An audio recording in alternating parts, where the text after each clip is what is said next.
Le guide suprême iranien, Ali Khamenei, vient d'être éliminé en plein cœur de Téhéran.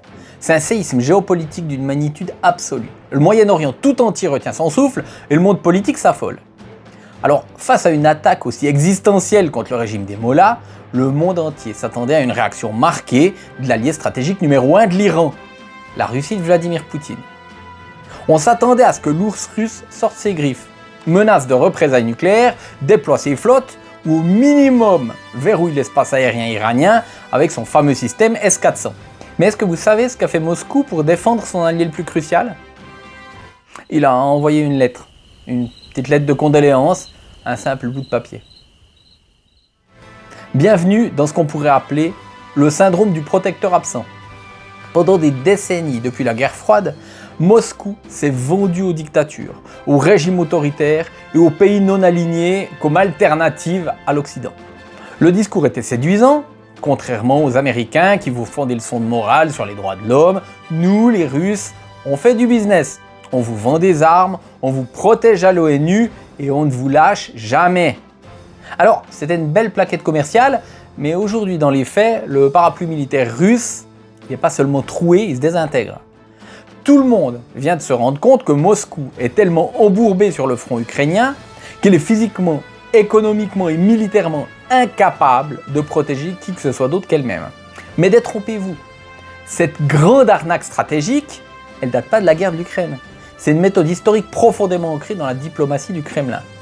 De la trahison de Kadhafi en Libye à l'abandon total de l'Arménie, en passant par le cynisme absolu en Syrie, aujourd'hui, on va décrypter ensemble pourquoi signer un pacte de défense avec la Russie, c'est un peu comme souscrire une assurance incendie où on vous explique le jour où votre maison est en cendres qu'elle couvrait malheureusement pas les dégâts causés par le feu. Avoir le soutien de Moscou, c'est une garantie absolue de devoir se débrouiller tout seul quand les problèmes arrivent.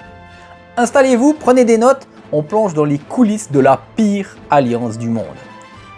Petite parenthèse avant de plonger dans le dossier. Je vois déjà certains commentaires. C'est normal, la géopolitique est cynique, les États-Unis ou l'Europe ont aussi abandonné des alliés par le passé. Et vous auriez totalement raison. Mais ce dont on va parler aujourd'hui avec la Russie, c'est d'un niveau supérieur. C'est parce que Moscou se vend activement sur le marché mondial comme l'alternative fiable que la chute est si vertigineuse. C'est ce mensonge marketing absolu, cette escroquerie diplomatique qu'on va démonter aujourd'hui. Alors installez-vous bien et on continue.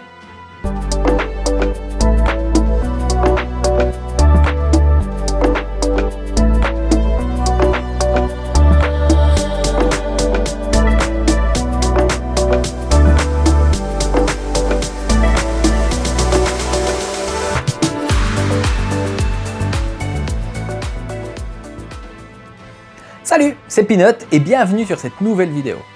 On va commencer par décortiquer l'actualité brûlante, l'Iran.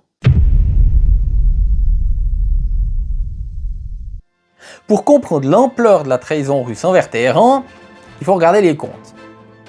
Depuis le début de la guerre en Ukraine en 2022, l'Iran n'a pas juste été un simple partenaire pour la Russie, ça a été sa bouée de sauvetage.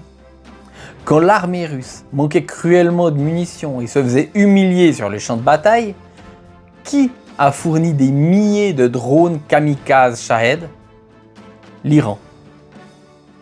Qui a envoyé des missiles balistiques courte portée pour pillonner les infrastructures ukrainiennes? L'Iran. Qui a aidé les banques russes à mettre en place des réseaux souterrains pour contourner les sanctions occidentales historiques? Encore l'Iran. Téhéran a pris des risques diplomatiques immenses en devenant le fournisseur d'armes officiel d'un État paria. Mais les Iraniens ne l'ont pas fait par charité. Dans leur esprit, c'était un contrat d'assurance vie. En échange de ce soutien militaire inespéré, l'Iran s'attendait à recevoir les joyaux de la technologie militaire russe. Les avions de chasse Su-35 de dernière génération, les hélicoptères d'attaque et surtout le fameux système de défense antiaérien S-400 pour sécuriser totalement leur espace aérien contre Israël et les États-Unis. Qu'est-ce qu'ils ont reçu? Des miettes, quelques avions d'entraînement, beaucoup de promesses et des délais à rallonge. Aujourd'hui, le test ultime a eu lieu. Le cœur du pouvoir iranien a été frappé, leur guide suprême est mort. Face à cette humiliation de son principal fournisseur d'armes, la Russie reste immobile. Pourquoi? parce que l'armée russe est un ogre affamé qui dévore 100% de ses propres ressources dans les tranchées ukrainiennes. Le Kremlin n'a plus d'armes à donner. Il n'a plus de flotte à projeter. Il n'a même plus de poids diplomatique pour intimider qui que ce soit. Les Iraniens viennent d'apprendre à leurs dépens que le grand allié russe n'était qu'un trou noir. Ils ont sacrifié leur propre sécurité et leur réputation internationale, même si elle était déjà pas bien glorieuse, pour soutenir un empire déchu qui, au moment fatidique, se contente de publier un tweet de condoléances et un communiqué insipide appelant à la retenue. La garantie de sécurité russe n'existe plus. Mais certains experts vous diront que ce n'est pas la faute de Poutine, que c'est la faute à la guerre en Ukraine qui a épuisé la Russie. C'est totalement faux. L'arnaque de l'alliance russe remonte à bien plus loin, à une époque où l'armée russe était prétendument à son apogée. On va remonter dans le temps. Mars 2011, direction la Libye.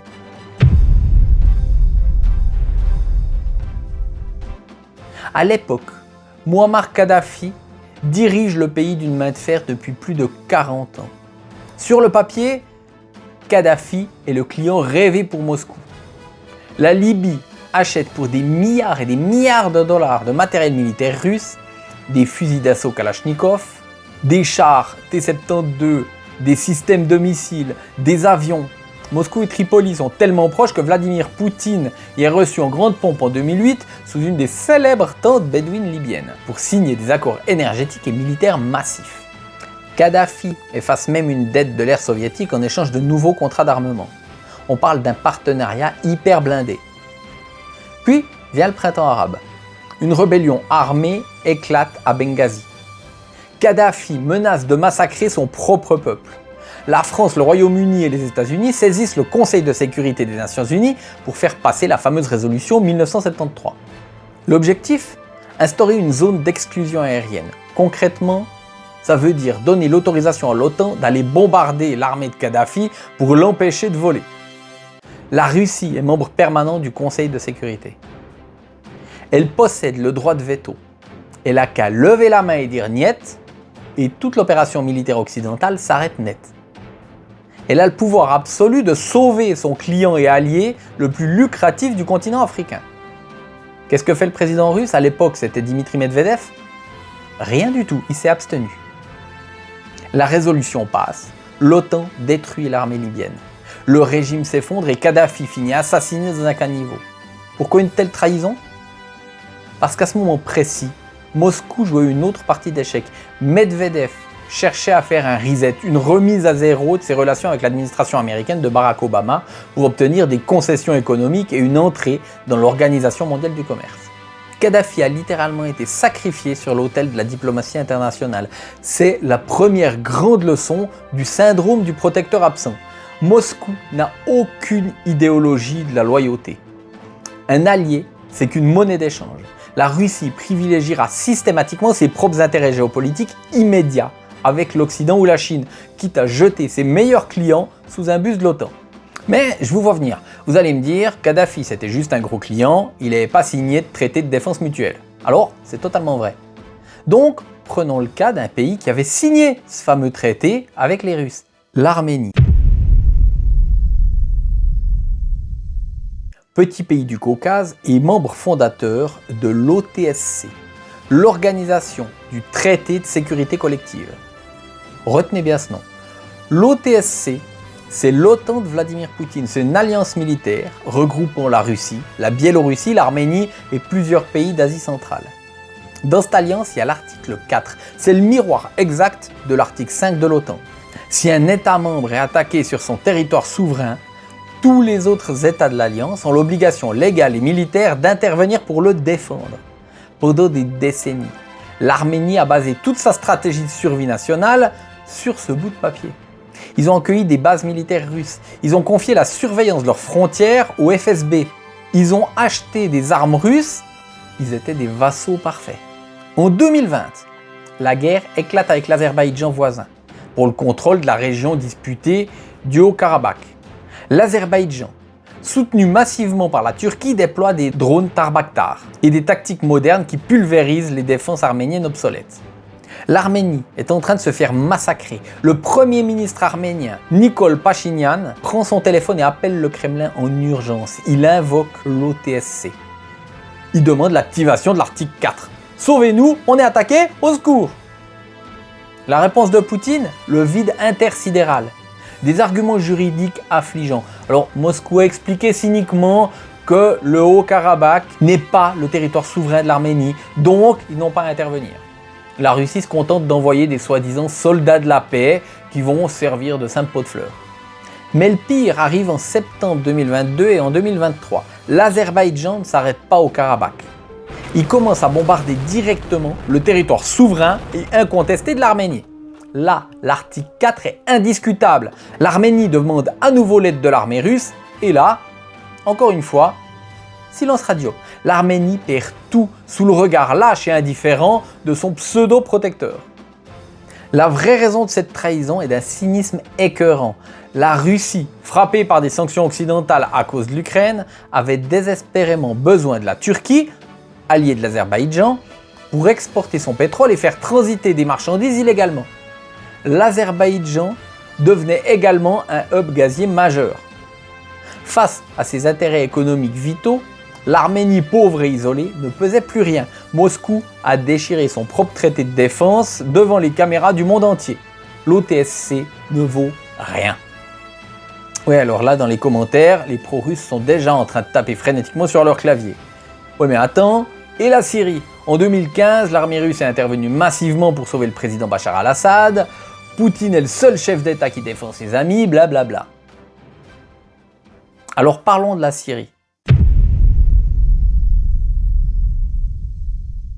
Parce que c'est l'exception qui confirme la règle et c'est sans doute l'exemple le plus machiavélique de tous. Oui, c'est un fait historique. En septembre 2015, alors que le régime de Bachar al-Assad est à quelques semaines de tomber face aux rebelles et aux groupes djihadistes, la Russie déploie son aviation. Les chasseurs russes bombardent sans pitié les villes syriennes, les forces spéciales de Wagner sont déployées au sol et le régime de Damas est sauvé des eaux in extremis. Poutine parade, il montre au monde que, contrairement aux Américains qui ont lâché Moubarak en Égypte, lui, il sauve ses alliés. Mais pourquoi est-ce qu'il a sauvé Assad? Par grandeur d'âme? Par loyauté? Alors non, absolument pas. Poutine l'a sauvé pour une histoire de parcelle immobilière. La Syrie abrite la base navale de Tartus, qui est la seule et unique base militaire de la marine russe de la mer Méditerranée, et la base aérienne de Khmeimim. Perdre la Syrie pour Moscou, c'est perdre son accès méditerranéen et donc perdre une capacité non négligeable de nuisance face à l'OTAN et perdre son dernier pied-à-terre au Moyen-Orient. Sauver Assad, c'est pas de l'amitié, c'est un investissement, un contrat de prestation de service. On te maintient en vie, en échange, tu nous cèdes tes ports, ton espace aérien et tes contrats de reconstruction de ton pays. Mais qu'est-ce qui se passe quand l'investissement devient toxique et trop cher? Regardez l'histoire récente. L'année dernière, en 2025, quand la situation a de nouveau dégénéré en Syrie, la Russie, saignée à blanc en Ukraine, a dû faire un choix drastique. Poutine a ordonné le rapatriement discret des meilleurs systèmes antiaériens, des hélicoptères lourds et des mercenaires les plus aguerris de Syrie vers le front de l'Est. Privée du bouclier russe, l'armée syrienne corrompue et fatiguée n'a simplement pas tenu le choc face aux nouvelles offensives. Le régime s'est effondré. Moscou n'a pas bougé le petit doigt pour arrêter l'hémorragie finale parce que défendre Hassan coûtait désormais plus cher que d'abandonner les bases.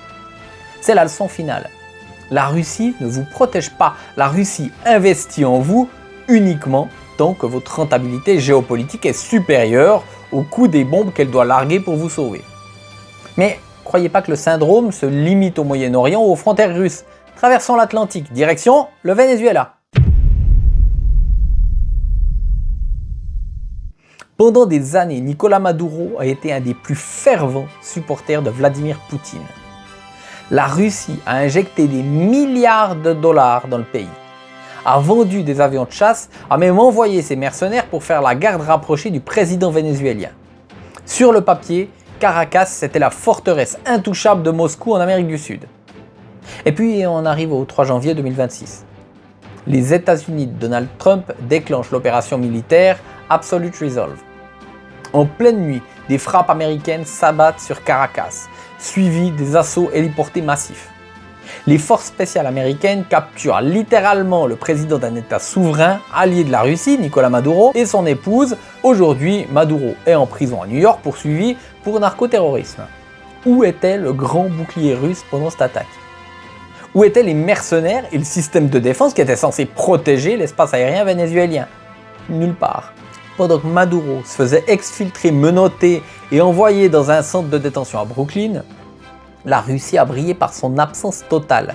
Face à l'opération militaire américaine ayant fait des dizaines de morts, Poutine n'a pas bougé le petit doigt pour empêcher la capture de son protégé. La leçon est claire pour les autres dictateurs. Vous pouvez acheter toutes les armes russes que vous voulez. Vous pouvez offrir les clés de votre pays à Moscou, mais le jour où Washington décide de venir vous chercher directement chez vous, le grand protecteur russe sera aux abonnés absents. Pour terminer, on va faire un peu de politique fiction, ou plutôt de la dystopie d'anticipation. Prenons le cas le plus révélateur de tous, la Corée du Nord.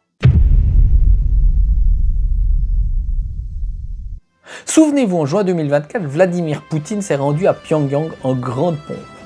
Il a signé avec Kim Jong-un un partenariat stratégique global, un pacte de défense mutuelle. Si l'un est attaqué, l'autre intervient. Sur le papier, c'est en théorie le retour de la guerre froide. Sauf que la réalité est loin de ça. Aujourd'hui, c'est la Corée du Nord qui envoie des millions d'obus d'artillerie et même des soldats pour boucher les trous de l'armée russe en Ukraine. Alors, posez-vous la question. Imaginons que demain, la situation dégénère sur la péninsule coréenne. Imaginons une frappe préventive de Séoul ou des États-Unis ou un effondrement interne du régime des Kim. Est-ce que vous pensez vraiment une seule seconde que l'armée russe, qui mendie des obus de 152 mm à Pyongyang pour tenir ses propres tranchées, va envoyer des bataillons blindés et des flottes navales pour sauver Kim Jong-un? C'est physiquement impossible. Le protecteur est aujourd'hui sous perfusion de son protégé. Si la Corée du Nord s'embrase demain, Poutine fera exactement ce qu'il a fait pour l'Iran aujourd'hui et pour l'Arménie hier. Il regardera la télé depuis son bureau, il lira un communiqué condamnant l'impérialisme occidental et il laissera la dynastie des Kim s'effondrer. C'est le stade ultime du syndrome du protecteur absent. Quand le parrain de la mafia est obligé d'emprunter le pistolet de son homme de main, c'est qu'il ne peut plus protéger personne. Voilà, il est temps de conclure. Ce syndrome du protecteur absent, c'est pas juste un concept abstrait pour les chercheurs en relations internationales. C'est un avertissement sanglant pour tous les dirigeants de la planète qui regardent vers l'Est. Aujourd'hui, si vous êtes un dirigeant d'Afrique subsaharienne, au Mali, au Burkina Faso ou en Centrafrique, et que vous venez de chasser les troupes françaises pour les remplacer par des mercenaires russes de l'Africa Corps, regardez bien les informations de ce soir. Si vous êtes le président de la Biélorussie ou un dictateur sud-américain qui parie sur Moscou pour survivre aux sanctions de Washington, regardez la Libye, regardez l'Arménie, regardez la Syrie et regardez les rues de Téhéran aujourd'hui. Avoir le soutien de la Russie en 2026, c'est accepter de s'isoler totalement du monde occidental. C'est accepter de ruiner son économie sous le poids des sanctions secondaires. C'est accepter d'être le pion d'un échiquier géré par un empire en déclin. Tout ça en échange de la promesse illusoire d'une protection militaire d'un pays qui, le jour où votre survie sera menacée, ne répondra plus à vos appels et vous enverra très poliment un courrier de condoléances. Alors, la géopolitique, ça n'a jamais été une affaire de bons sentiments. Mais la Russie a poussé le cynisme transactionnel à un niveau suicidaire. Elle a détruit elle-même son propre statut de surpuissance et d'alternative crédible. Le parapluie soviétique est mort et l'illusion russe se fait enterrer avec le guide suprême. La vraie question maintenant, c'est de savoir qui va ramasser les morceaux. Est-ce que c'est la Chine qui va devenir le nouveau protecteur mondial de ces pays délaissés ? Dites-moi ce que vous en pensez en commentaire. Le débat est ouvert avec bienveillance et respect. N'oubliez pas le petit like pour soutenir la chaîne. Abonnez-vous si ce n'est pas déjà fait et on se retrouve très vite pour une nouvelle vidéo. Prenez soin de vous. Ciao!